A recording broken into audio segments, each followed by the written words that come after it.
అది చాలామంది వాట్సాప్లో వచ్చి ఉంటుంది. రాని వాళ్ళకి ఈ సందర్భం చాలా గొప్పది, నిజంగా హృదయాన్ని ద్రవింపజేసేది, సత్యం కూడాను. నాన్న ఎందుకో వెనకబడ్డాడు, అది శీర్షిక. అమ్మ 9 నెలలు మోస్తే నాన్న 25 ఏళ్ళు. రెండూ సమానమే అయినా నాన్న ఎందుకో వెనకబడ్డాడు. ఇంట్లో జీతం తీసుకోకుండా అమ్మ, తన జీతం అంతా ఇంటికే ఖర్చు పెడుతూ నాన్న, ఇద్దరి శ్రమ సమానమే అయినా అమ్మ కంటే నాన్న ఎందుకో వెనకబడ్డాడు. ఏది కావాలి అంటే అది వడ్డీ పెడుతూ అమ్మ, ఏది కావాలంటే అది కొని పెడుతూ నాన్న, ఇద్దరి ప్రేమ సమానమే అయినా అమ్మకొచ్చిన పేరు ముందు నాన్న ఎందుకో బాగా వెనకబడ్డాడు. ఫోన్లోనూ అమ్మ పేరే, దెబ్బ తగిలినప్పుడు అమ్మ అని పిలవడే, అవసరం వచ్చినప్పుడు తప్ప మిగతా అప్పుడు గుర్తురానందుకు నాన్న ఎప్పుడైనా బాధపడ్డా ఏమో.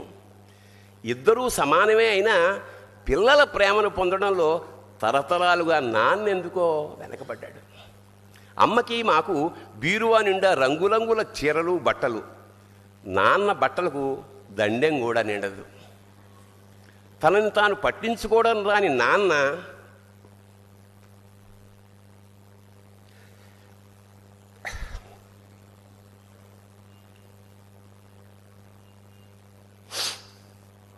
ఎందుకో మాకు కూడా పట్టనంత వెనకపడ్డాడు.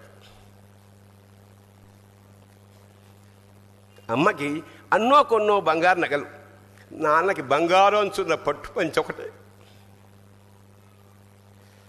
కుటుంబం కోసం ఎంత చేసినా తగిన గుర్తింపు తెచ్చుకోవడంలో నాన్న ఎందుకో పాపం బాగా వెనకబడ్డాడు. పిల్లల ఫీజులు ఖర్చులు ఉన్నాయి. ఎప్పుడప్పుడు ఈసారి పండక్కి చీర కొనొద్దంది అమ్మ. ఇష్టమైన కూర అని చెప్పి పిల్లలు మొత్తం తినేస్తే ఆ పూటకి పచ్చడి మెతుకులతోనే ఇష్టంగా తినే నాన్న, ఇద్దరి ప్రేమ ఒకటే అయినా మా అమ్మ కంటే నాన్న చాలా వెనకబడ్డాడు. వయసు మళ్ళాక అమ్మ అయితే ఇంట్లోకి పనికొస్తుంది, నాన్న ఎందుకు పనికిరాడని మేము తీర్మానం చేసుకున్నప్పుడు కూడా వెనకబడింది నాన్నే. నాన్న ఇలా వెనకబడిపోవడానికి కారణం ఆయన మా అందరికీ వెన్నెముక కావడమే. వెన్నెముక వెనక ఉండబట్టే కదా దన్నుగా నిలబడగలుగుతున్నాం.